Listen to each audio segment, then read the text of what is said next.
Welcome to the Hockey Writers Prospect Corner, a show with our top prospects writing crew, bringing you the latest news, analysis, scouting reports, mocks, rankings, and much more. From the World Juniors to the NHL draft floor, from the farm to the NHL, our team covers everything that happens in the world of prospects. So sit back, grab a notebook, and get ready for Prospect Corner. And welcome back into the Prospect Corner here at the Hockey Writers. I am your host, Matthew Zator, again joined by my co-hosts and fellow prospects experts, Peter Baracchini and Greg Boysen. How are you boys doing today? Good. Freezing where I'm at, so just trying to stay warm at this point. Yeah, it's warming up over in BC here. It's around 5 degrees now, which is a little better than before, below zero. So so before we get started, I just wanted to say this week's show is brought to you by our newsletter Morning Skate, a daily newsletter delivered to your inbox Monday to Friday. It's jam-packed with the best hockey stuff on the planet. It's a daily dose of the latest NHL news, rumors, history, funnies, quizzes, etc. There's a whole bunch of stuff there. Just a little hockey fun and information brought to you every day of the week from the Hockey Writers. And you'll see a link below in the description. So sign up if you're not subscribed already. Yeah, so let's get started on the show. We're going to start and talk about the midseason rankings, which NHL Central Scouting just put out. Few surprises we'll talk about. There were quite a few things that we could talk about on that. So let's start with the obvious, Shane Wright, who of course has started off at number one, and he is still number one on the midseason rankings. Let's talk about him. Is he still the top choice in your mind? We'll start with you, Peter. Is he still the main guy in this draft right now? Short answer is yes. Long answer, I could go into many details. I mean, just the smarts that he displays, it's just uncanny. Like, he's always one step ahead of the competition. And even so, like, during the TSN broadcast, it was Kingston versus Sudbury. Obviously, Kingston didn't have a really great game because of, the whole entire shutdowns, haven't played games in a while, and Shane Wright was playing with Team Canada. So the chemistry is still off, but Shane Wright still looked, relatively well in terms of his play, setting up his teammates with his passing, his awareness, his puck protection skills, his speed, his awareness. It just screams top line potential, top line centerman with two-way potential. And I know everyone, we talked about this before, everyone's going to point to his production. They showed a graphic on the broadcast, exceptional status players through 22 games in their draft year. Shane Wright has 30, Tavares had 34, and Connor McDavid had 57. So the fact that everyone's still screaming out, he's not having elite level production, still good company, still good production, because was only 4 points behind Tavares at that point. So he's got the awareness, the vision, the elite level hockey sense. There is no other way around it. Yeah, I mean, Shane Wright. Greg, do you agree with that? Shane Wright's still the number one guy on the draft board right now? Yeah, I think so. We've been told he's going to be the number one pick of this draft for so long. I think people are just looking for reasons to knock him out of that pick. I mean, it seems like he's been the number one pick of this draft since like 1995. That's how long we've been talking about him. But there is again, people want us to talk about the production. Sure, he's not blowing people out of the water with his 30 points in 23 games. That's very good, but It's not what people want to see from a number one overall pick. You also got to remember this kid played 5 total competitive games all last season. And they were 5 really good games at the under 18 World Championships. And Peter kind of mentioned it. It's been another funky season, stops and starts. And, it's just hard to get stuff going. So I think if you're going to say he's not the number one overall pick because of he doesn't have 100 points in 30 games, then that's just unfair. He's not that generational franchise altering player that you see sometimes at this pick. He's not an Austin Matthews. He's not a Connor McDavid. every draft doesn't have one of those guys.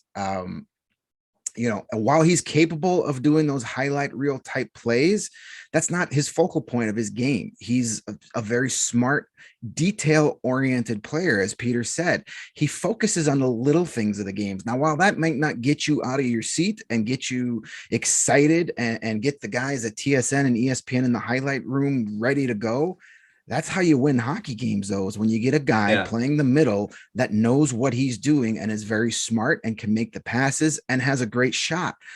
He's still going to be a number one center.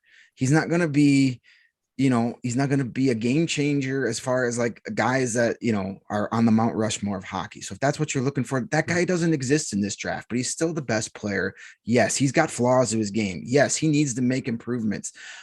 He needs to be more assertive with the puck when entering the zone. He needs to drive harder and be more aggressive to get in the open areas of the ice. I've seen people call him lazy. I wouldn't call him lazy. I just say he's tentative at times. And those are things that come with experience and comes with maturity. This kid is still a teenager. He's got a lot of improvements to make. He can improve on his skating.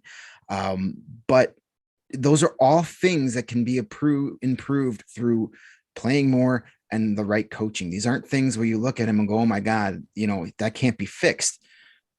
The foundation of being a really good top line center in the NHL is there. And if that's the last time I checked, really good top line centers help teams win Stanley Cups. So I still think he's the number one pick. He's not a surefire Hall of Famer, and they're not going to be naming trophies after him, probably not, but that guy isn't out there this draft, and he's the best player still out there. Yeah, I compare him a lot to guys like Patrice Bergeron, Jonathan Toews, those guys that aren't going to put up the 100 points. I mean, they're not. I mean, has Toews put up 100 points in a season? No, he hasn't. Patrice Bergeron, not there, but they're probably one of the most important players on an NHL team and why they win cups. And they're huge. I mean, Wright's going to be a leader as well. So he is the best, like you both said, he is the best choice of this draft. We'll talk about the next guy soon, but he's still the guy that I'm pretty sure will go first overall in the end. So, I mean, he's still going to be an important part of any NHL team when they get going. So let's talk about number 2, Logan Cooley, who has he's ranked second on the midterm rankings. Has he closed the gap on Wright? I mean, he's been very impressive. Would have been nice to see him in the World Juniors do a bit more, but because it was postponed, we couldn't see that. Greg, we'll go back to you on this. Has he closed the gap on Wright? Is he a guy that may make a team think twice when they get up at first overall? I think he definitely is going to be considered. There's a couple, if I got that number 1 overall pick, I'm definitely considering a couple other guys too. Cooley is one of those guys. Cooley, I know, Matt, you're high on him. I'm a big fan of his too. He's another one of these really smart players. He's probably the best two-way player available in this draft. He can be trusted in all situations. He plays the power play. He plays the PK. He's really good in making transitional plays, but he's also got the awareness on the ice that he can cover his D-men when his D-men jump down on the play. He does a lot of those little things that NHL coaches just love. He draws a ton of penalties, which is an underrated trait, which puts your teams in a position to win a lot. He reads the game so well in all 3 zones of the ice. He makes passes that few other players can make, a very underrated part of his game. He's a very good skater as well.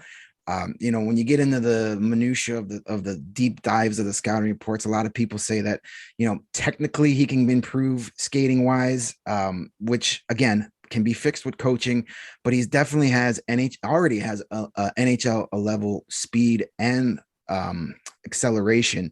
And one of the things when I started scouting for the North American League a few years ago, one of the things a veteran scout told me that I always look for today, it says, he always told me, don't get like crazy about how fast a guy can be. It's more important how little energy he uses to get to his top speed. Because once you get to top speed, if you're gassed, it doesn't make a difference. And he gets to his top speed so effortlessly and quickly. And while he has some technical flaws in his skating, again, those can be fixed over time with coaching. Yeah, he's a great player. I would definitely think hard if I had that number one pick. I would definitely give him some consideration for that spot. And it'll be interesting to see where he falls as that top 5 shakes out on draft night. Yeah. Peter, you agree with that? Is Cooley closing that gap? Is he making everyone kind of think maybe Wright isn't the number one? Yeah, this is again going back to Shane Wright. There's been a lot of talk about his play inconsistency and everything like that, and everyone is seeing that with Logan Cooley and the way that he plays. So, like, he is putting up great numbers with the national development team, as Greg mentioned. With the scout, the way that he does everything is so effortless with his skating, his awareness. It just comes naturally to him. So it is fair that he is closing the gap. Is it enough to overthrow Shane Wright? I mean, it's very possible. Maybe we could be having a different conversation if Logan Cooley continues to impress and Shane Wright is, maybe not elevating his game up, knowing that, there are players behind him making an impact.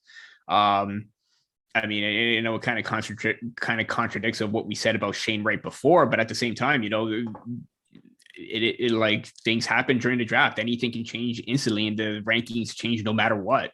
So the fact that he's still on display, we saw it with the little glimpse of Team USA at the World Juniors, throughout the U18s, with the development team program. He's just a phenomenal player. I mean, again, another strong two-way. Kind of has more of a bit more pep in his step and a little bit more offensive awareness or creativity than Wright. But if it comes to a point where it's just evenly matched and it's too difficult to decide, it could go either way at this point. Yeah, well, everyone knows I love Logan Cooley. I've already said multiple times on these shows that if I was a general manager, I'd be really kind of thinking, depending on what more you need in your organization at the time. Do you need Shane Wright or you need a Logan Cooley? They're both similar in that two-way game. But I think in the end, Cooley's going to have a bit more of that offense to his game. He'll probably finish his NHL career with more points than Wright. But I mean, it depends on what you need in right now. And that's going to be, I think that's what the decision will be coming down to. They're both centermen. They're both great at their position. So, I mean, it could be that two-way battle, which I think we all could all agree it's a two-way battle right now. So it's interesting because everyone kind of thought Shane Wright, this guy is going to be number one. Now Cooley's kind of inching there. And, even other guys like, Nemec, I mean, he could be, depending on what your team needs. Who knows? I mean, we kind of say that, and then it's always the guy that ends up being the number one. We thought Owen Power may not go number one, and he did. So, I mean, in the end, it probably will end up being right, but it's interesting to debate it, which is great on these shows and stuff like that. So let's move on to the rest of this list, which saw a lot of movement from the initial stuff to now these midterm rankings, which most of the time we get debates. There was lots of debate on Twitter, on social media and stuff like that once these lists were released from all the experts and stuff and guys. So let's start with the surprise. Hopefully I say his name right here. Including Pavel Mintyukov. Mintyukov. So he's playing in the OHL. Peter, we'll go to you. Is he the top OHL defender right now, looking at this draft? Central Scouting agrees. I mean, they're the one that came out with that, but it's really interesting because it was coming down to both him and Ty Nelson, and I think Ty Nelson has more of that. He seems to have more of that offensive game and awareness, and he's got a powerful shot. Mintyukov does have that, but he also displays excellent two-way abilities. Excellent smooth skater, very aggressive with his size. He's capable of being a factor along the boards or even making an open ice hit. So he has those qualities that you want to look for in a defender that can possibly, you can insert into your top four and be that guy on the power play, penalty kill, any situation. So it was coming down to both him and Ty Nelson. Looks like Mintyukov got the edge, but he's been really impressive with the Saginaw Spirits this season. Just absolutely amazing with what he's able to do with his puck awareness, his movement, his ability to join into the rush and carry an offense. He screams offense. He screams at this point, maybe even top 2 defender at this point, depending on how well he progresses and if he could get even better with the way that he develops. So I do think that at the moment he is, but don't count out Ty Nelson because he's definitely a really feisty character himself.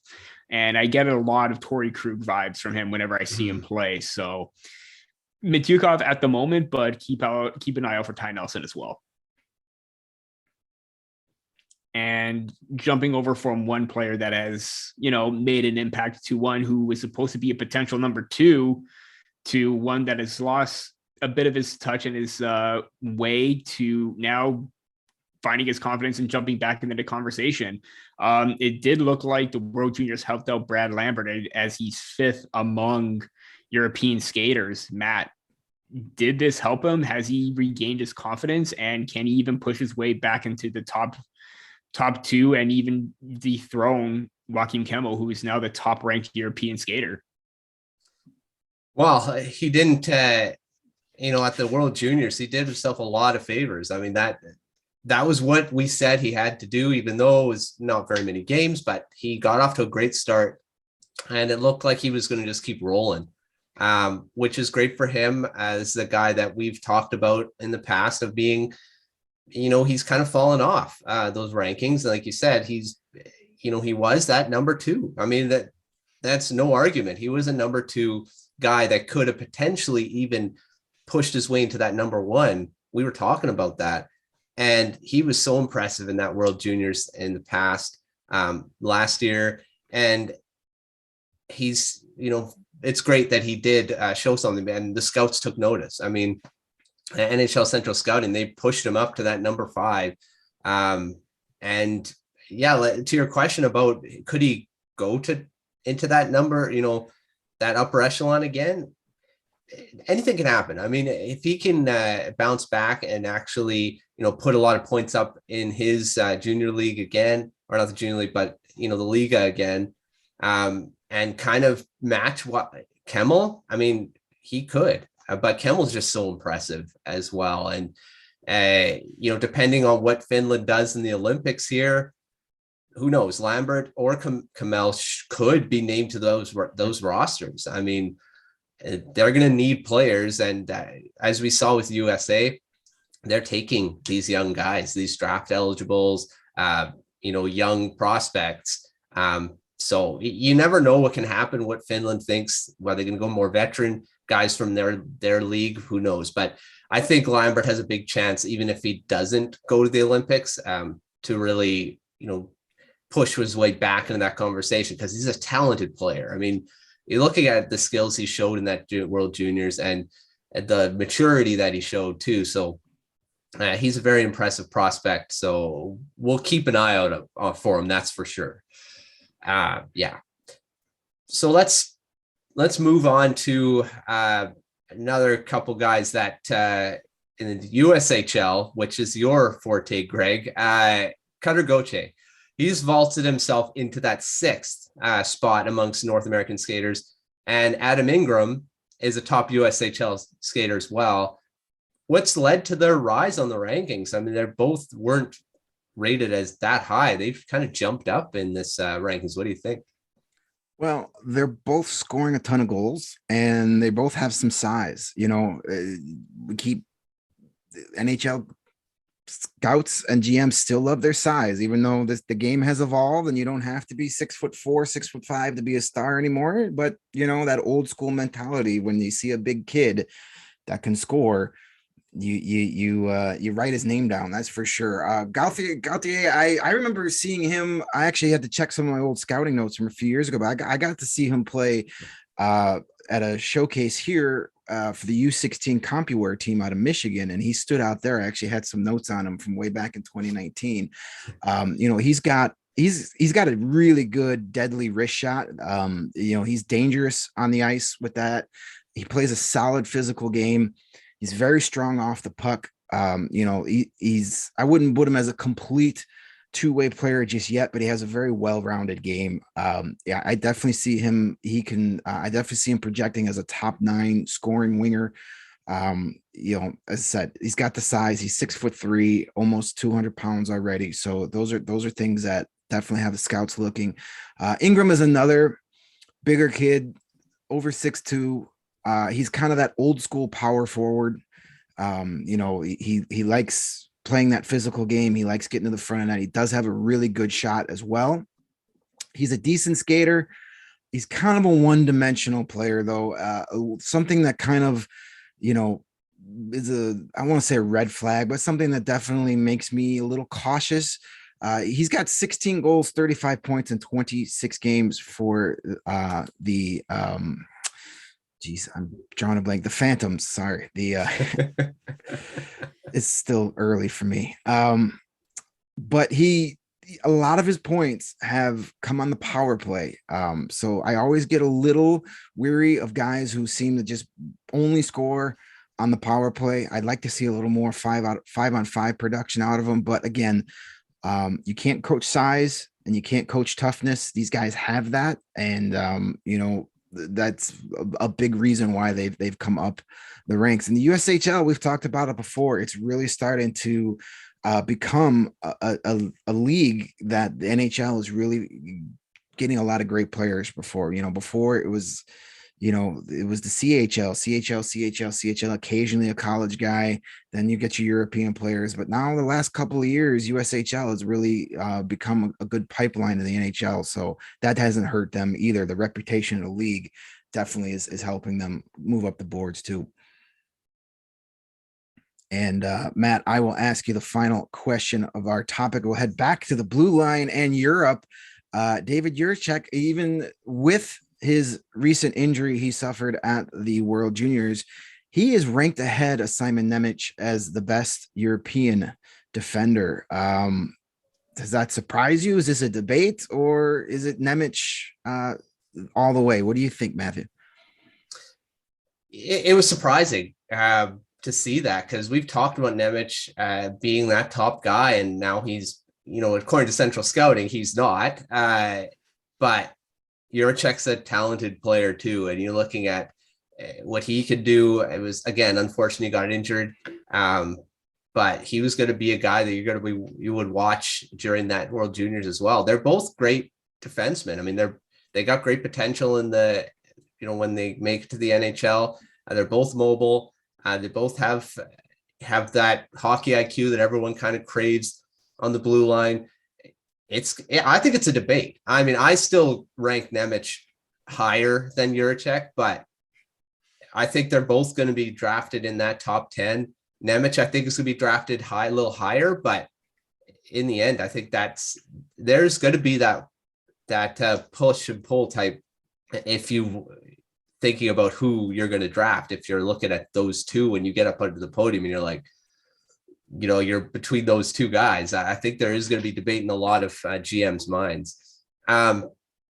Peter, do you agree that is it a debate, or you think that Nemec is the guy in the end?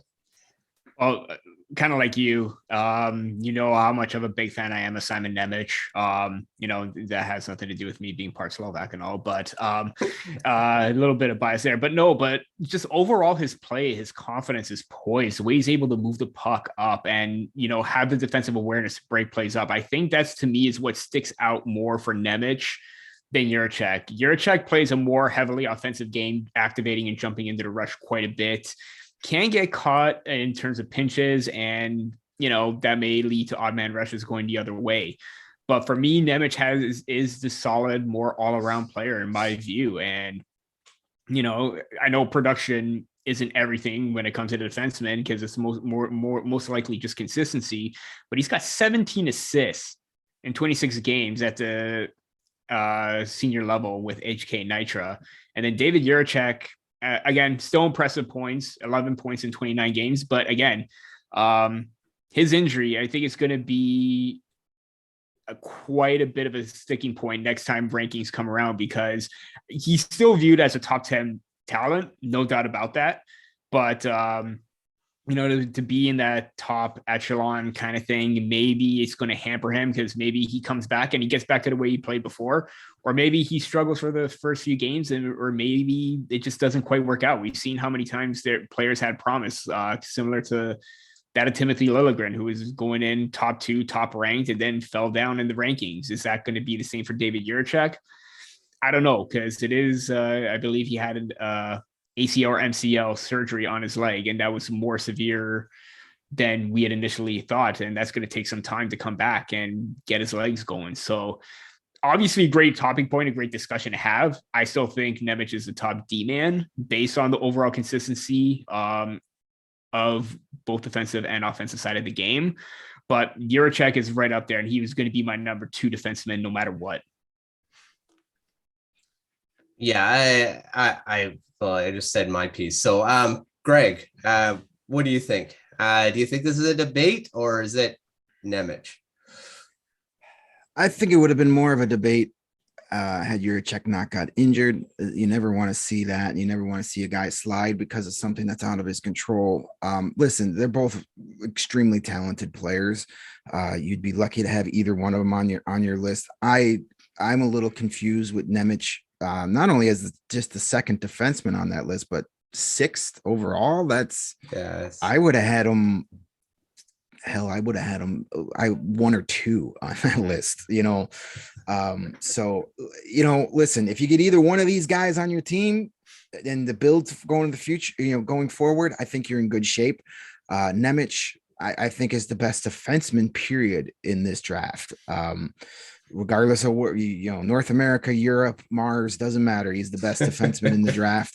And Jiricek is not far behind him. Obviously we're going to have to see how he comes back from this injury, but at that age, so much, ability left, I wouldn't think it would hamper him too much.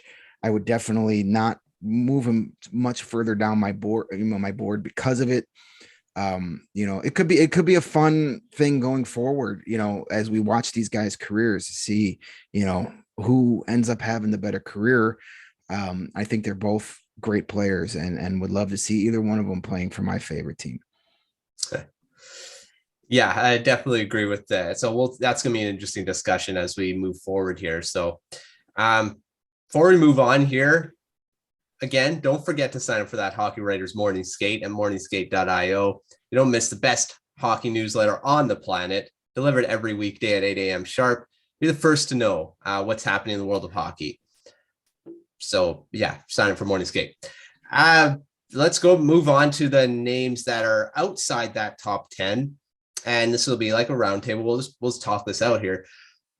We'll start with you, Peter. Who is a one player that is ranked low, that got low here, that you were high on before these rankings come out? We'll go with the one from North America and one from the European list here. What do you think?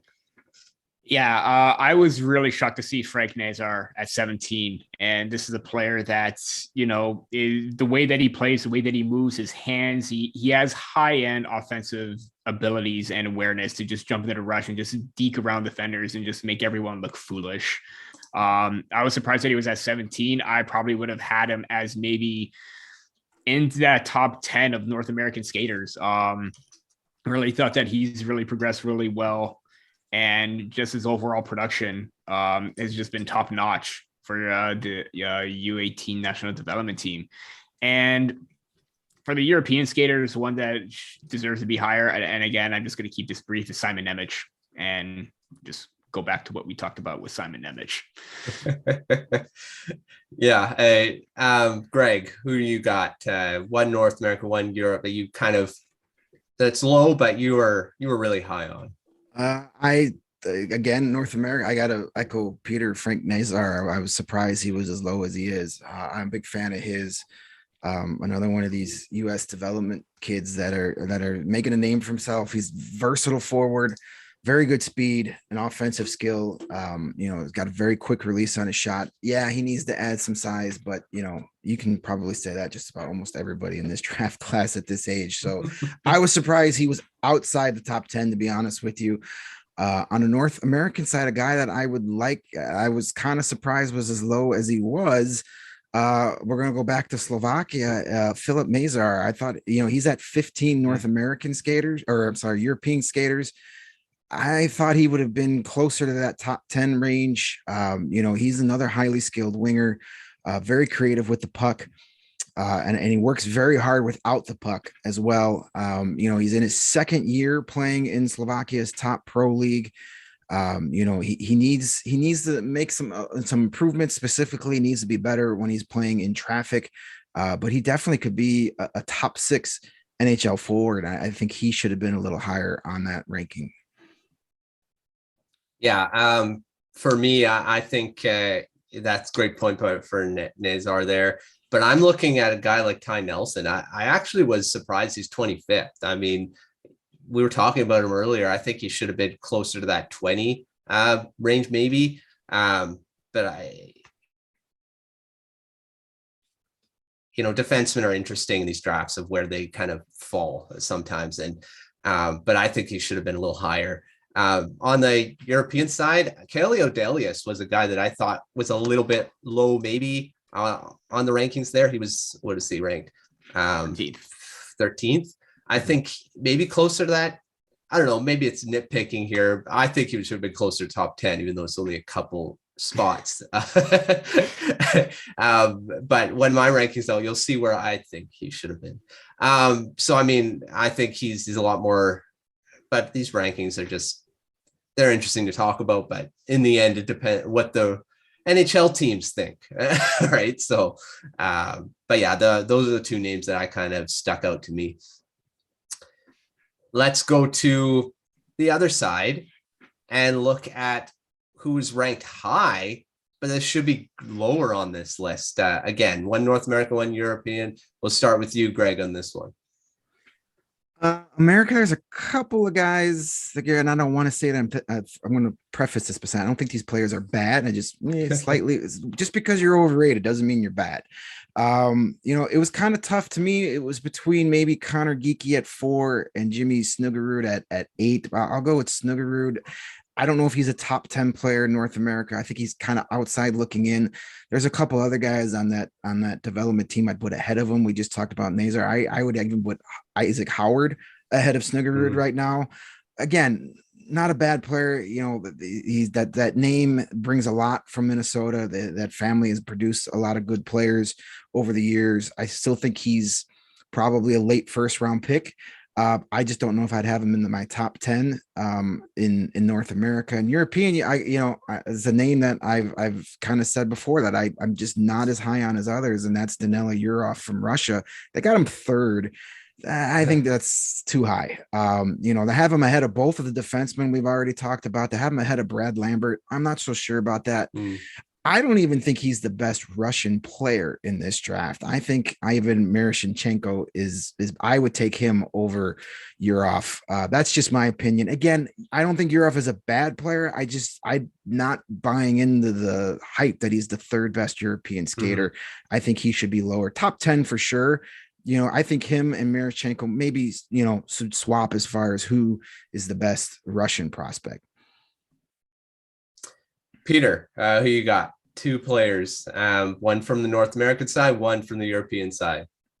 Yeah. I initially was going to say Luca Del Beluz. Fantastic year of Mississauga. I just thought maybe just outside the top 10 was a little bit too high, but I'm going to go with Maverick Lamoureux. Nothing against his play. He's a very steady, stay at home defenseman, very physical, very great defensive awareness, but just not the kind of decision that you would make with a steady defenseman at that range as a top 15 pick. Obviously good as like a late round, early second, maybe mid second round. I just think that him being in that top 15 area for North America when, you have Owen Beck, Kevin Korchinski, Matthew Poitras, Ty Nelson, Bryce McConnell, Barker, other names that maybe could be ranked higher. That's just me. Nothing against him. I still love his game. It's just maybe top 15 and maybe a bit of a stretch. And I'm going to say Liam Bichsel at 14. He's been kind of the same situation, but a little bit more mobility and skating and everything like that. But I don't know, something I may be missing something with Bichsel for some time. Just something's not sticking with me where I may not have him in that top 15 range, maybe closer to 20, but still being an impactful top 40 prospect. That for me is just one of the European skaters that maybe should have just been a tad bit lower for me. Yeah. For me on the North American side, I think a guy like, it's kind of hard to look at, like one guy that I'm kind of thinking maybe is a little high is Jack Hughes. I think he's not impressed me as much as I thought he would. He is young. He is playing on a team that's pretty good. So, but I mean, I don't think he's I don't think he would be in that top 10 for me. But I mean, I'm maybe nitpicking on stuff. But yeah, Jack Hughes is for me. And then for the North European side, I agree with you with Yurov. I don't think he's a number 3 on that. I mean, Slavkovsky, yes, he's ahead of him. But to be ahead of guys like Brad Lambert, Simon Nemec, I think Nemec should even be higher.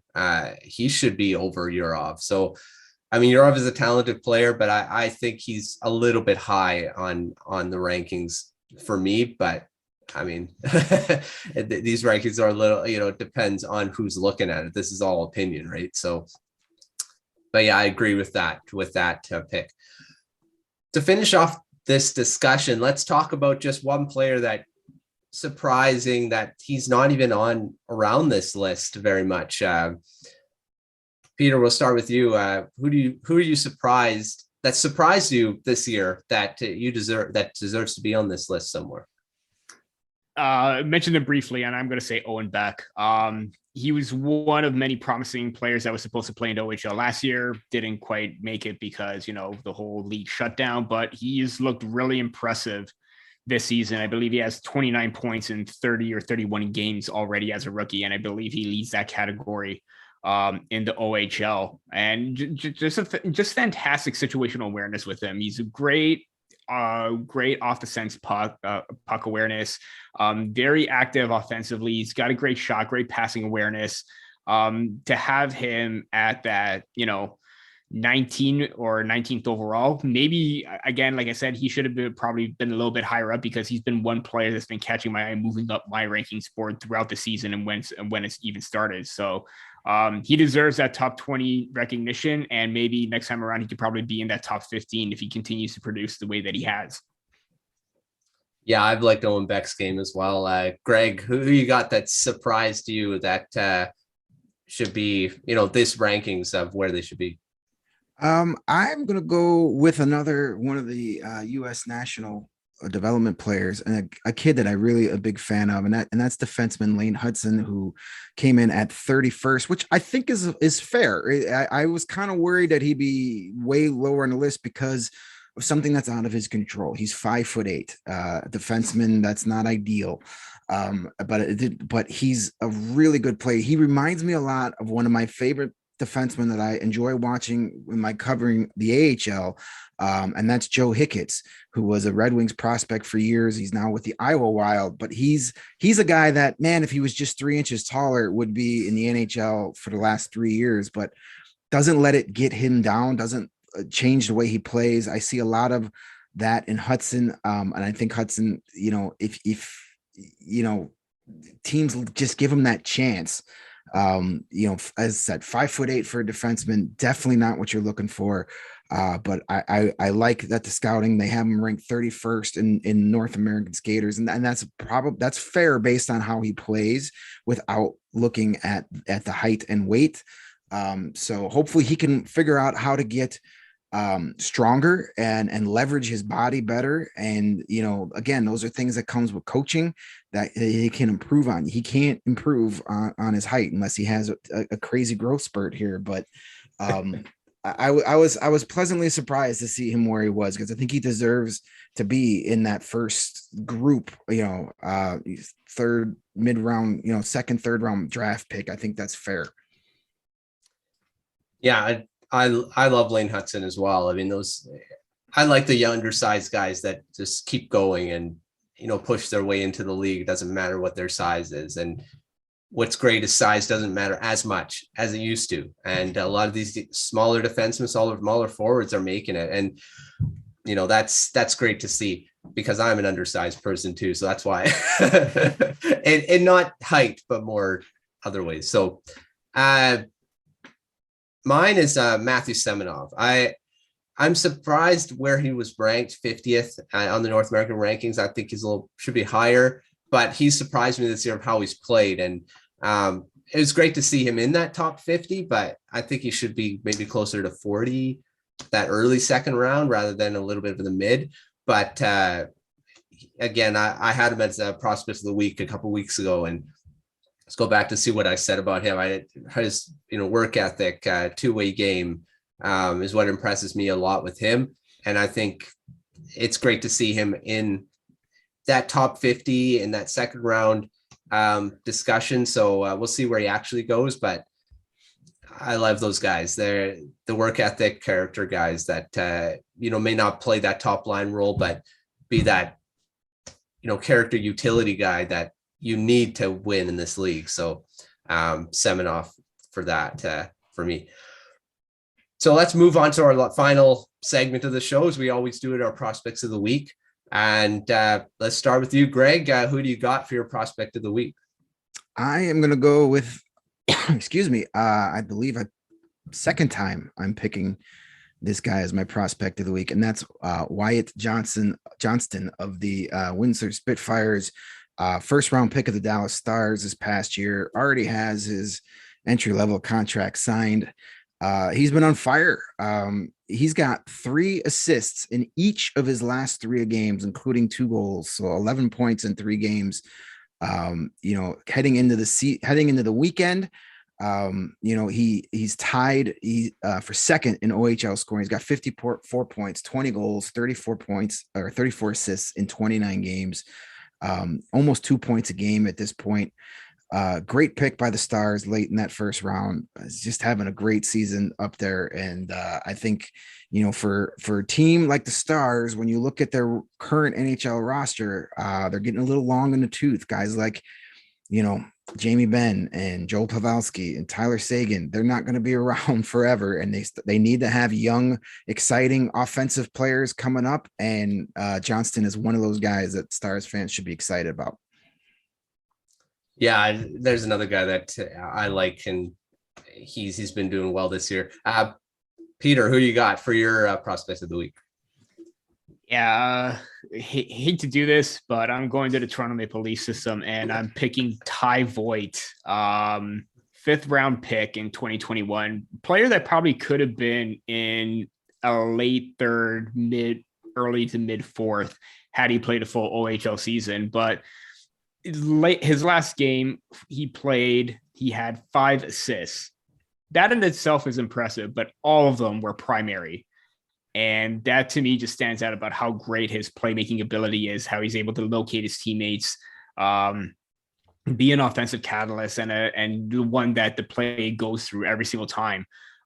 Just absolutely phenomenal. Already up to 27 assists, including the 5 with 36 points in 27 games. So he's looking really good. Great late round pickup for the Maple Leafs at this point, and just a fantastic game from him when they played against the Windsor Spitfires. Yeah, I'm going to go to a trend that I started that I'm going to go back to and go to a Matthew. Matthew Ward, spelled a little differently than my name with 1 T instead of 2, but Matthew Ward, he's eligible. We were talking about undersized guys. This guy's one of them, 5'8". But he plays that game, a very creative player, very flashy guy. It's great great shot. I mean, instead of a few of his clips, he'll wire it past the goaltender. And last year, he was one of the better rookies for the Swift Current Broncos, 22 points in 23 games. This year, he's up that to 12 goals. He's doubled his production in goals. He's got 12 in 34 games now and 35 points in those 34. Very impressive. I mean, -5, but whatever. Plus minus, I don't really put a lot of stock in, but especially at this level. But he's got that great creativity, and he can be a flashy guy. And this is where smaller guys can maybe, can get by on being that flashy. Look at Johnny Gaudreau. I mean, he never gets hit. I mean, that's why he's so shifty. He's and when he gets that shot away, it's usually in the net. So I see that a lot in Matthew Ward, just from the clips I've seen. And he's not ranked as a first round pick. He's right now ranked in that on the Central Scotty at 144th in North American rankings, ranked 71st by Craig Button and 63rd by FC Hockey. So maybe in that third round ish range right now, but I'm sure a team will take a chance on him because of his offensive awareness and creativity and his shot. So we'll see where he goes, but Matthew Ward is my prospect of the week for this week. So there you go. That's another show for, draft talk, and we'll keep talking about this stuff. Next week, we'll probably talk about our top 100 rankings that were midterm rankings we just put out at the Hockey Writers here. So, but we'll be keeping talking about draft, I'm sure, for the next bit. Finish off. In any case, we haven't just convinced you with our first two plugs on the morning skate. If you sign up for that newsletter, you'll get to relive some of Wes McCauley's most legendary moments as an NHL referee. That was in the morning skate newsletter earlier. Kind of content puts that smile on your face every morning. Join the fun at morningskate.io. There's tons of great stuff every morning on the morning skate newsletter there. So make sure you're signed up. The link is in the bottom in the description there. So yeah, thanks for joining us. For Greg, Peter, this is Matthew, and we will see you next time on the Prospect Corner here at the Hockey Writers.